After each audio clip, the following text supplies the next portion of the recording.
It's weird.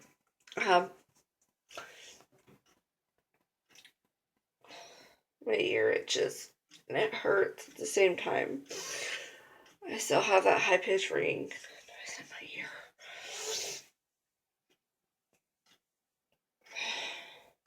So if you guys have not caught it, that's the progress of my hair growing back. Very, very, very slow. And I don't like it.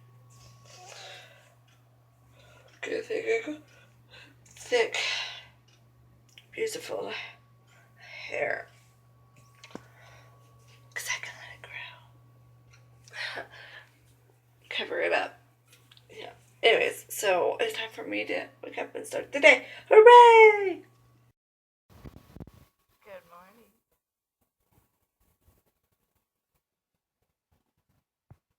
What are you doing? Is your sleep good?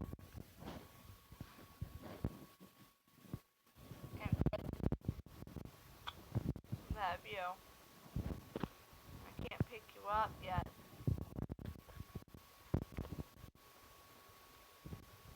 You need to stop face planting the carpet.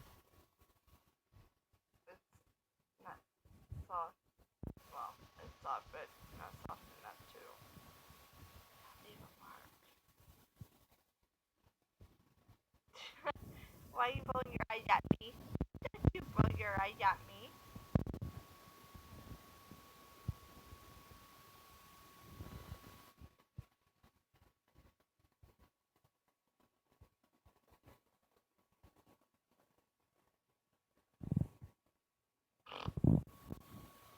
Alright. Let me go get Daddy so he can get you out. Because I'm not allowed to live with anything more than 10 minutes. Okay? Okay. I love you. Hold on. I gotta go get Dada so he can get you out. Oh. I'll be back. Good morning again. Alright. Let's get this baby on the road.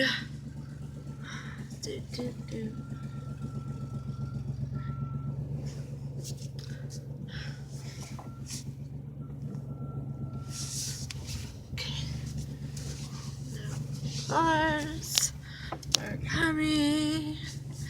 Looking at my rearview mirror. Okay, everybody. Let's go. It's nice out today.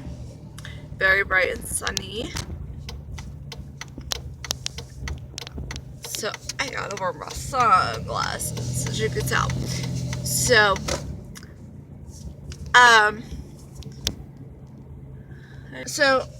why did you stop working? So I have a piece of crap car because sometimes it likes to work and sometimes it don't like to work. My turn signals, and I have to keep hitting my hazard light button to get it to work. So, I want to talk to you guys about some stuff that's very important to me. First of all, it's about being in an abusive, wow, I said it a lot, an abusive relationship and feeling like you don't have a way out. I've been in so many of those. Not my very first boyfriend, but he'd be my second boyfriend. He actually literally, I'm not gonna say any names, but he tried to kill me. I was in high school and we were hanging out, and you know, I have a childlike personality. You know, I have fun when I want to have fun and act like a child sometimes, but yet when I'm an adult and it's time for me to be an adult, it comes out. So there's a time and place for everything, basically, and for how you should act. But one of these times I was hanging out with him and we were on his little brother's trampoline, And mind you, they lived on kind of out in the country. Out of nowhere, he just starts yelling at me like I did something wrong, and he starts cussing me out. And then next thing I know, I'm starting to pass out because he's got his hands around my neck. And then I hear his little brother yell out his name and come running out of the back door and literally jumped on his trampoline and pushed him off me. So I got up and I left. And I wrote him a long email, and I was done with him after that. I was terrified. And apparently his little brother had told his mom of what had happened, because I was like 16 at the time when this happened, so we were all like underage.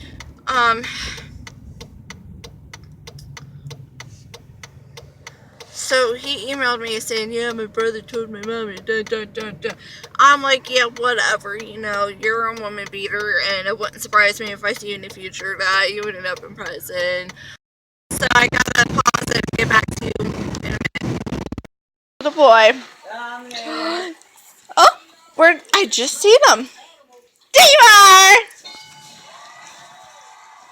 Hey, Mom, get that bright light out of my face.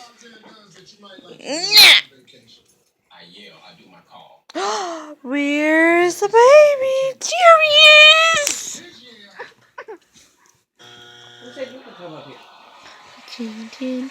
Peekaboo!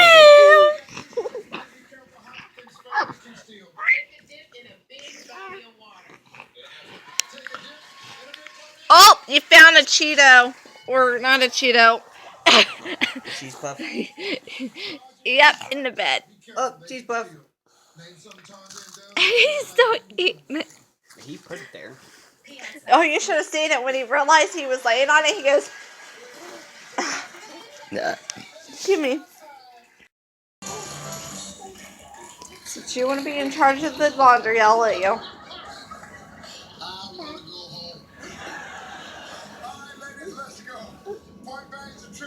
Hey, about to lose one.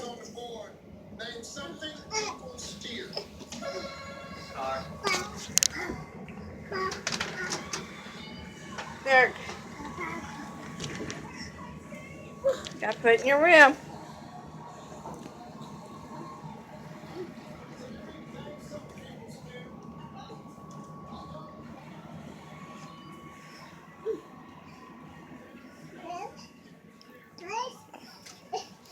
You want your blanket?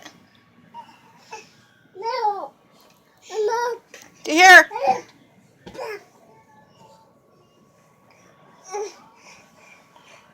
No, let's take it to Daddy. No? What do you want to do?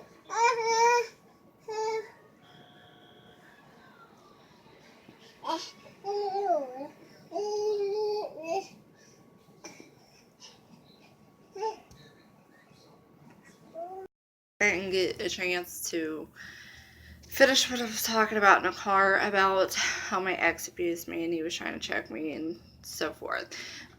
After that, I had another one. Like 8 months later, I started dating this guy, and a month into the relationship, he tried to kill me in his car. He ran off the road into, I'm not even kidding, it's like a 4-foot, 5-foot drop ditch right there, right by the road. And then after him, about a year and a half later, I dated another guy who pushed me into a wall when I was pregnant with his child. I was 6 months pregnant. My dumb butt, I guess I decided to stay with him. I mean, I did love him. It was true, real love. I mean, hell, I stayed with the guy for 4 years after that. 3 years, something like that. And I was 6 months pregnant with his daughter. I mean, he put his hands on me right here. We were having a fight, and he full-blown pushed me, and I went like this real hard. So, like, I mean, it was a hard push because he's like 6 foot something, and I'm 4'11", and he's like almost 250, 280, something like that. And me at the time was 120. being pregnant. So I decided to stay with him, which was kind of a big mistake because later on, he didn't lay a hand on me after that. But he did get violent in front of our daughter. The next guy after that, he threw me in front of an oncoming car. This was late at night. He was like drunk, on drugs, something, I don't know, but I felt stuck in that relationship too. And he threw me in front of a car that was coming down the road on the street that he lived on.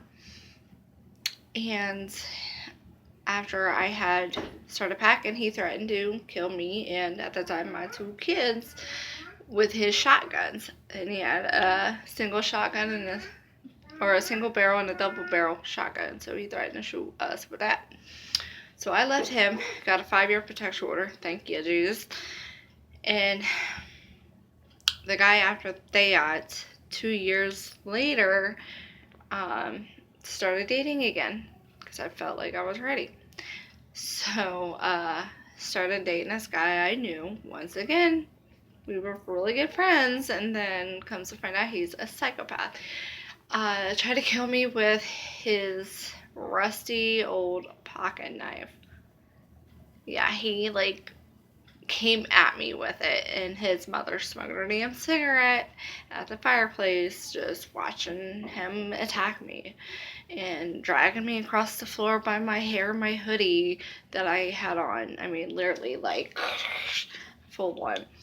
And then I finally broke free, and he went into his room, and he grabbed this 4-foot sword that was 2 inches wide and 4 foot long, and it was pretty thick. It was a really nice sword.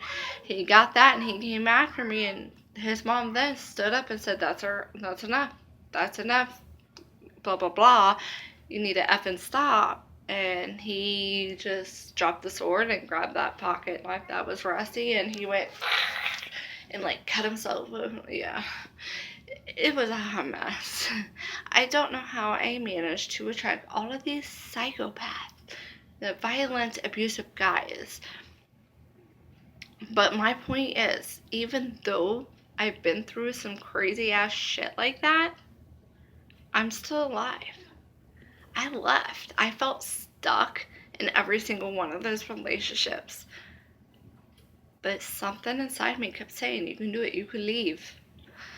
Just do it. And I left. I got up and left. And here I am. I'm alive. Where are they?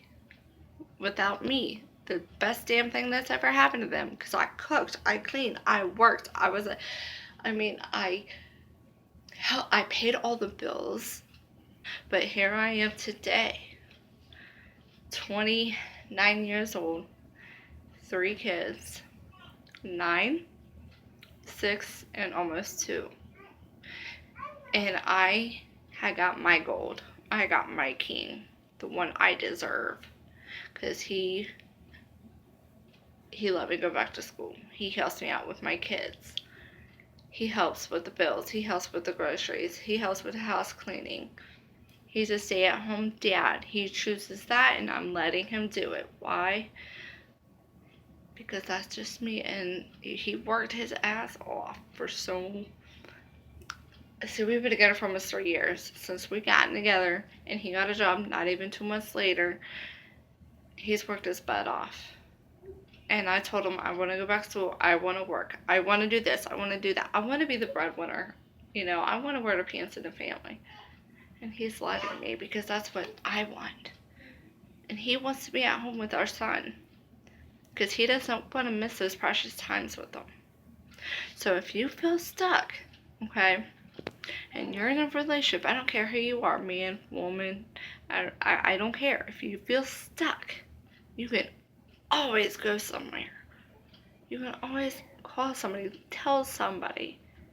Okay? That's how I got out of my relationships. I was dumb enough to stay with the guys long after what they did to me. And I didn't say anything to anybody. They kept coming to me and saying, are you okay? We're here for you. We know what's going on. We see it. We hear it. You may not, but we do. And eventually I got free. I started opening up my eyes and dealing with it. There's always somebody you can talk to. Whether it's a mom, dad, grandpa, brother, aunt, uncle, sister, cousin, friend, neighbor, cops, they don't matter. There's always somebody you can talk to. Don't feel stuck.